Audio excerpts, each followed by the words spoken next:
कि हम राजनीति करेंगे, हमारी शुरुआत भी शरद पवार जी के नाम से होगी और अंत भी शरद पवार जी के नाम से होगा।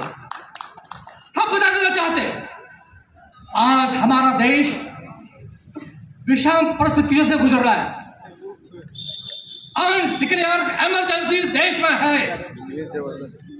श्रीमती इंदिरा जी ने जो इमरजेंसी लगाई थी वो परिस्थिति छुपी हुई नहीं है, लेकिन आज इन कमजोर लोगों ने इमरजेंसी लगा करके 141 सांसदों को जो बर्खास्त का निलंबित करने का काम किया है, ये इनकी बुजदली है।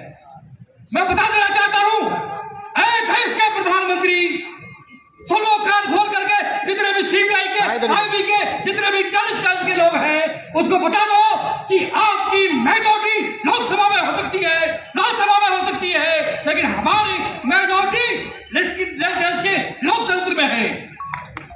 142 करोड़ में हम 122 करोड़ हैं। अनुसूचित जाति जनजाति आरक्षण क्या 122 करोड़ है देश के अंदर। अगर आपने अपनी गैर कानून का इस्तेमाल किया, 2024 जल्दी आने वाला है, हम आपको निकलने नहीं देंगे। इस देश का नौजवान आपको घेरने का काम करेगा। ये बहादुरी नहीं है, विद्वानता नहीं है, ये विद्वानता नहीं है, ये अकलमंदी भी नहीं है। हम बता देना चाहते हैं, आपकी मेजॉरिटी है, लोकसभा में है। ये देश का गरीब, इस देश का किसान, इस देश का मजदूर आपको अपनी वोट दे करके हिफाजत पहुंचाने का काम करता है, जो इस देश की तकदीर और तस्वीर को लिखने का काम करता है। ये खेल ज्यादा समय तक चलने वाला नहीं है। जुम्मा 3 दिन 24 आने वाली है। पर्वतन प्राकृतिक कन्या में है, सुबह होगी, शाम भी होगी, सूरज निकलेगा, डूबेगा भी। आप हमेशा प्रधानमंत्री नहीं रहेंगे, लेकिन ये देश आपको माफ नहीं करेगा। इस देश का प्रत्येक गरीब नागरिक आपको माफ करने वाला नहीं है। स्पष्टवादी ताकि रूप में हम आपको बता देना चाहते हैं, ये देश का लोकतंत्र आपको माफ करने वाला नहीं है। आप कितना जुर्म चाहेंगे, हर जोर जुल्म की टक्कर पे संघर्ष हमारा नारा है। ये आवाम की आवाज होगी, आवाम की आवाज है। आप एक मशीन से प्रधानमंत्री, मुख्यमंत्री और आप गृह मंत्री बना सकते हैं। आप पेपर से चुनाव करा कर देख लीजिए, आपका एक भी एमपी नहीं जीत सकता है। ये मेरा फायदा है, ये मेरी मान्यता है। अगर आपने मेरी मां का दूध पिया है तो ईवीएम को बंद कर दो। भारतीय संविधान में ईवीएम का कोई भी प्रस्ताव नहीं है।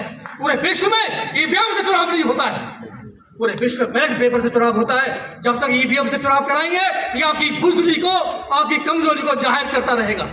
मीडिया वाले लिखे लिखने का काम करें, कोई भारतीय संविधान में इसका प्रावधान नहीं है। ये आंदोलन की ज्योति माननीय शरद पवार जी के नेतृत्व में यहाँ से 81 नंबर के मुख्यालय से जलेगी और पूरे देश में फैलने का काम करेगी और अभी जमहूरियत को बदलने का काम करेंगे। इस नीति और नीति का काम किया जाएगा।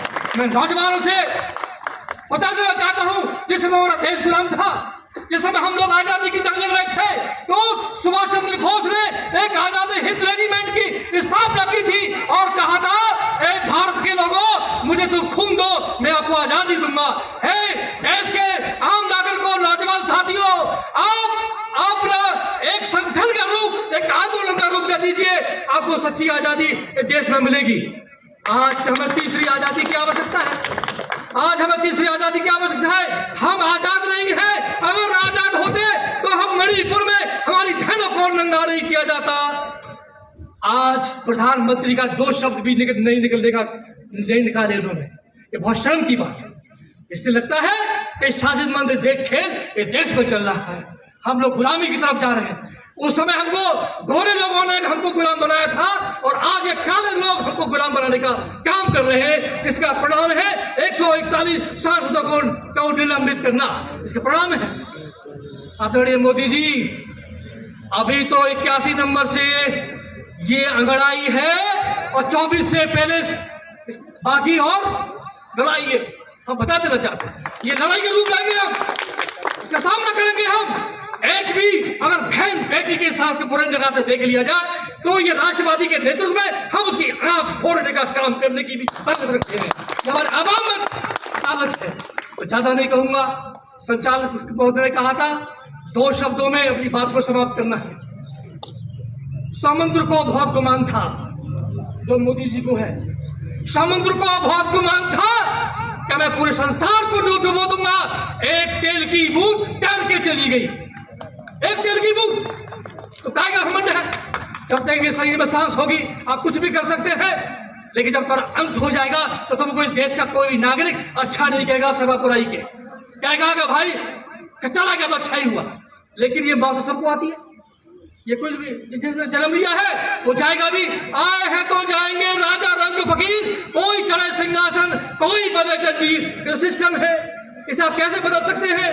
लेकिन डरो आदरणीय प्रधानमंत्री जी, डरो उस दुनिया के पैदा करने वाले से, डरो इस देश की आह को मत लो। मैं ज्यादा शब्द नहीं बोलूंगा।